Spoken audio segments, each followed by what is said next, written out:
இன்னைக்கு இந்த வீடியோவில் மிக மிக அதிரடியான ஒரு ஜோதிட தாள்களை தான் இப்போ இந்த வீடியோவில் பார்க்க போகிறோம். அதிரடியான ஜோதிட தாள்கள் மட்டும் இல்லாமல் மிக மிக முக்கியமான ஒரு இன்ட்ரெஸ்டான ஆன்மீக தாள்களையும் இந்த வீடியோவில் பார்க்க போகிறோம். யாருக்கு பார்க்க போகிறோம் அப்படின்னா மகர ராசிக்காரங்களுக்கு பார்க்க போகிறோம். ஸோ வீடியோ பார்க்கக்கூடிய மகர ராசி நேயர்கள் இந்த ஒரு வீடியோவை ஸ்கிப் பண்ணாமல் பாருங்கள். தம்ப்நெயிலில் பார்த்துருப்பீங்க, இருந்தாலும் இன்ட்ரோவில் என்ன ஜோதிட தாள்கள் ஆன்மீக தாள்கள் பார்க்க போகிறீங்கிறத ஷேர் பண்ணுறேன். என்ன பார்க்க போகிறீங்கிறத தெரிஞ்சுக்குங்க. தற்போது 2025 ஆண்டு நடந்துட்டுருக்கு. இந்த ஆண்டில் தமிழ் மாதமான 4வது மாதம் ஆடி மாதமானது நடந்துட்டுருக்கு. இந்த ஆடி மாதம் நிறைவடைவதற்கு இன்னும் ஒரு சில தினங்களே இருக்குது. ஆடி மாதம் நிறைவடைந்ததுக்கு பின்னாடி தமிழ் மாதத்தில் 5வது மாதமான ஆவணி மாதமானது பிறக்க போகுது. பிறக்கக்கூடிய ஆவணி மாதம் சாதாரண மாதம் கிடையாது, மிக மிக முக்கியமான மாதம் என்று சொல்லலாம். ஆவணி மாதத்தில் சூரியன் சிம்ம ராசியில் பயணம் செய்வார். அதனால் இது சிம்ம மாதம் என்றும் அழைக்கப்படும். இந்த ஆவணி மாதம் பிறந்ததுக்கு பின்னாடி கிரகநிலைகளில் ஏற்படக்கூடிய மாற்றங்களால் ஒவ்வொரு ராசிக்காரங்களுக்குமே தலையெழுத்து மாறும். அப்படி மாறக்கூடிய தலையெழுத்தை அந்தந்த ராசிக்காரங்க தெரிஞ்சு பலனடையணுங்கிறதுனால ஒவ்வொரு ராசிக்காரங்களுக்கும் என்ன நடக்குங்கிறத ஷேர் பண்ணிட்டு வரேன்.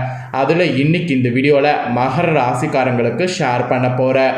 மகர ராசியில் பிறந்த நேயர்கள் இந்த ஒரு வீடியோவை ஸ்கிப் பண்ணாமல் பாருங்கள்.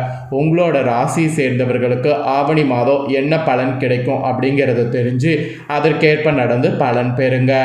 ஆவணி மாத பலனை நீங்கள் உங்களோட ராசிக்கு தெரிஞ்சுக்கிறதுக்கு முன்னாடி ஆவணி மாதம் என்னைக்கு பிறக்க போகுதுங்கிறத முதல்ல தெரிஞ்சுக்குங்க.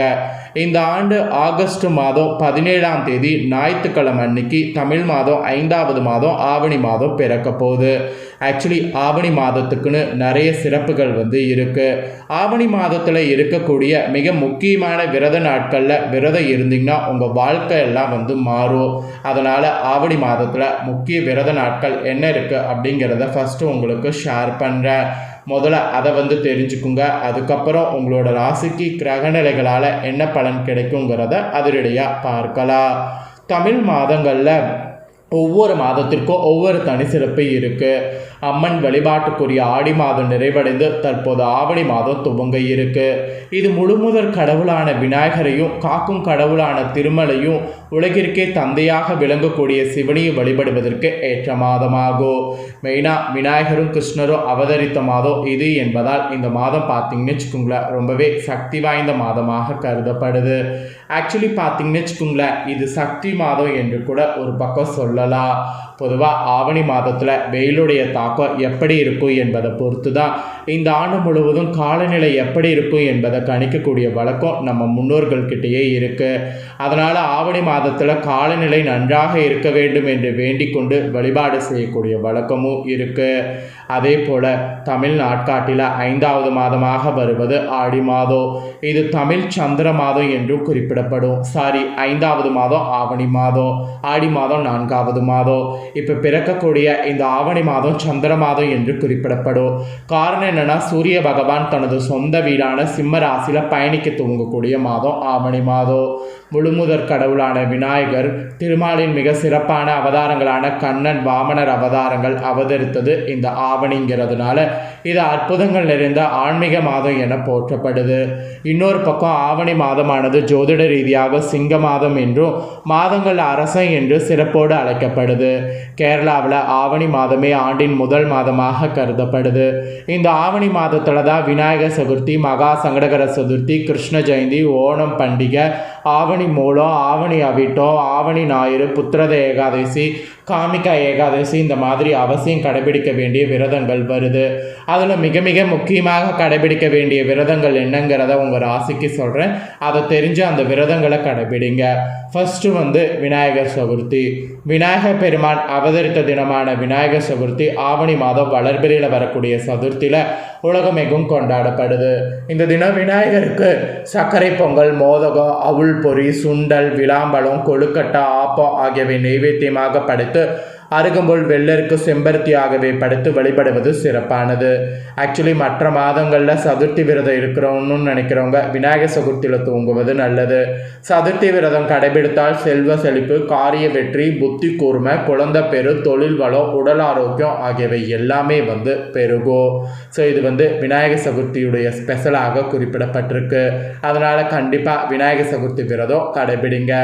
ரெண்டாவது, மகா சங்கடகர சதுர்த்தி விரதம் இருக்கணும் என்பது குறிப்பிடப்படுது.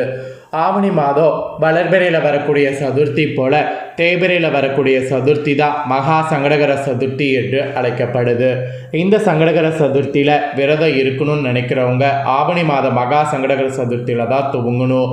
ஏன்னா சங்கடகர சதுர்த்தி விரதத்தில் பகல் முழுவதும் உண்ணாமல் இருந்து மாலையில் பார்த்திங்கன்னு வச்சுக்கோங்களேன், நாம் சந்திரனை விநாயகரை தரிசனம் செய்யணும். அதன் பிறகு விரதத்தை நிறைவு செய்யணும். ஆக்சுவலி சங்கடகர சதுர்த்தி வழிபாட்டின் போது விநாயகர் பெருமானின் 32 வடிவங்களில் ஒன்றான சங்கடநாதன கணபதி வடிவத்தை வணங்கணும். ஏன்னா சங்கடகர சதுர்த்தி வழிபாடு செய்யக்கூடிய அனைவருக்கும் துன்பங்கள் நீங்கி சௌபாக்கிய வாழ்வு கண்டிப்பாக கிடைக்கும். அப்புறம் மூணாவதாக இந்த டைம் கடைபிடிக்க வேண்டிய விரதம் கிருஷ்ண ஜெயந்தி. இறைவனை குழந்தை பருவமாக பாவித்து வழிபடுவதில் முதலிடம் கிருஷ்ணருக்கு தான். திருமால் கண்ணனாக அவதரித்தது ஆவணி மாத தேய்பிறை அஷ்டமியோடு வரக்கூடிய ரோகிணி நட்சத்திர நாள் தான். இந்த நாளை கிருஷ்ண ஜெயந்தியாக நாம் ஆண்டுதோறும் கொண்டாடுறோம். கிருஷ்ண ஜெயந்தி அன்று கண்ணனுக்கு பிரியமான பால், வெண்ணெய், இனிப்பு சீடை, முறுக்கு, அதிரசம், அவுள், சீடை, தட்டை, தேன்குழல், இனிப்பு வகைகள், பழங்கள் ஆகியவை படைத்து வழிபாடு செய்யப்படுது. சிறு குழந்தைகளுக்கு கிருஷ்ணர் வேடமிட்டு வீடுகளில் கண்ணன் பாதம் வரைந்து கண்ணனை வீட்டுக்கு அழைக்கக்கூடிய வழக்கமும் இருக்குது. கிருஷ்ண ஜெயந்தி விரதம் இருக்கிறவங்க குழந்தை இல்லாதவர்களுக்கு குழந்தை பாக்கியம் கிடைக்கும். ஸோ அதனால் கிருஷ்ணர் விரதம் கண்டிப்பாக மகர ராசிக்காரங்க இருக்கிறது நல்லது. ஆக்சுவலி ஆவணியில் நிறைய விரத நாட்கள் வந்தாலும் இது மெயினுமே மிக முக்கியமான நாட்கள். அதனால் கண்டிப்பாக இந்த 3 நாட்கள்லையுமே விரதம் இருக்கிறது ரொம்ப ரொம்ப நல்லது. இப்போ மகர ராசிக்காரங்களுக்கு ஆவணி மாத பலனை ஷேர் பண்ண போகிறேன். கண்ணா 2 லட்டு தின்ன ஆசையா அப்படிங்கிற மாதிரி டாப் கிளாஸ் யோகம் என்ஜாய் பண்ணுங்க என்பது குறிப்பிடப்பட்டிருக்கு. ஸோ என்ன மாதிரியான என்ஜாய் பண்ண போகிறீங்கிறத உங்கள் ராசிக்கு ஷேர் பண்ணுறேன். என்ன மாதிரி என்ஜாய் பண்ண போகிறீங்க அப்படிங்கிறத உங்கள் ராசிக்கு தெரிஞ்சுக்குங்க. ஸோ தெரிஞ்சு அதற்கேற்ப நடந்து பயன்பெறுங்க. ஆடி மாதம் நிறைவடைந்து ஆவணி மாதம் பிறக்க போகுது.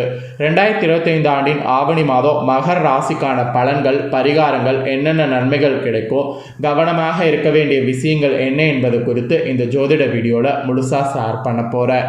எல்லாமே இந்த வீடியோவில் தெரிந்து கொள்ளுங்க. 2025 ஆவணி மாதம் எப்படி கணக்கிடப்படுதுன்னா சூரியன் இயக்கத்தை வைத்து தமிழ் மாதங்கள் ஆரம்பமாகுது. அதன்படி தலைமை கிரகமான சூரியன் ஆட்சி என்கின்ற உயர்நிலை அமைப்போடு சிம்மத்தில் வலுவாக இருக்க போகிறாரு. இது விசேஷமான அமைப்பாகும். அப்புறம் குரு பார்த்திங்கன்னு வச்சுக்கோங்களேன், மிதுனத்துலேயும் சனி மீனத்துலேயும் சுக்கிரன் புதன் இயக்கங்கள் கடகத்துலேயும் சிம்மத்துலேயும் மாறி இருக்க போகுது. கண்ணியில் செவ்வாய் இருப்பது நல்ல விசேஷமான நிலையாகும். புதனில் குருவும் செவ்வாயும், கடகத்தில் சூரியன் புதன் சுக்கிரன் இருப்பது நல்ல அமைப்பாகும். கும்பத்தில் இருக்கக்கூடிய ராகவ குரு பார்ப்பது நல்ல மாற்றங்களை தரும். அந்த வகையில் இந்த ஆண்டு ஆடி மாதம் நிறைவடைந்து ஆவணி மாதம் இப்படி கிரக நிலைகளில் பிறக்குது. அதனால் மகர ராசிக்காரங்களுக்கு டாப் கிளாஸ் யோகமாக இருக்கும். எதிர்பார்க்காத அதிர்ஷ்டங்கள், நன்மைகள் நடக்கும். அந்த மாதிரியான மாதமாக இந்த மாதம் இருக்கும். 8வது இடத்துல சூரியன் மறைந்திருந்தாலும் ஆட்சியாகத்தான் இருக்கிறார். ஆனால் ஸ்தான பலம் என்று சொல்லக்கூடிய ஆவணி மாதத்திற்கு உரிய ஆட்சி பலத்தோடு இருப்பதால் பெரிய அளவில் எந்த விதமான சோதனைகளும் இருக்காது. 8ல் சூரியன் 6ல் குரு இருக்கக்கூடிய பலமான அமைப்புகள் செயல்படக்கூடிய காரணத்தால் கடந்த காலத்தில் பங்கு சந்தையில் ஆன்லைனில் பல ஆயிரக்கணக்கான பணங்களை விட்டுவிட்டேன் என்பவர்களுக்கு விடிவு காலம் பிறக்கக்கூடிய காலகட்டமாக இருக்கும். ஆன்லைன் சூதாட்டத்தில் எப்போதுமே சம்பாதிக்க முடியாது, பணம் போய்கொண்டே இருக்கும், திரும்பி வராது என்பதை மன உணரும். சூதாட்டத்தை நிறுத்துவதே உங்களுக்கு சேமிப்பாக மாறும்.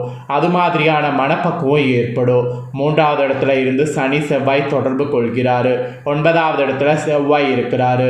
ஒரு நிலையில் 11ஆம் அதிபதியான செவ்வாய் 9வது இடத்துல இருப்பது அதி அற்புதமான காலகட்டமாக இருக்கும். பணம் காசு போன்றவற்றில் தடைகள் இருந்த நிலைமைகள் அனைத்தும் சகலவிதமாக நீங்கும். இனி படிப்படியான முன்னேற்றம் ஏற்படும், பணவரவு ஏற்படும். அந்த மாதிரியான காலகட்டமாக இருக்கும்.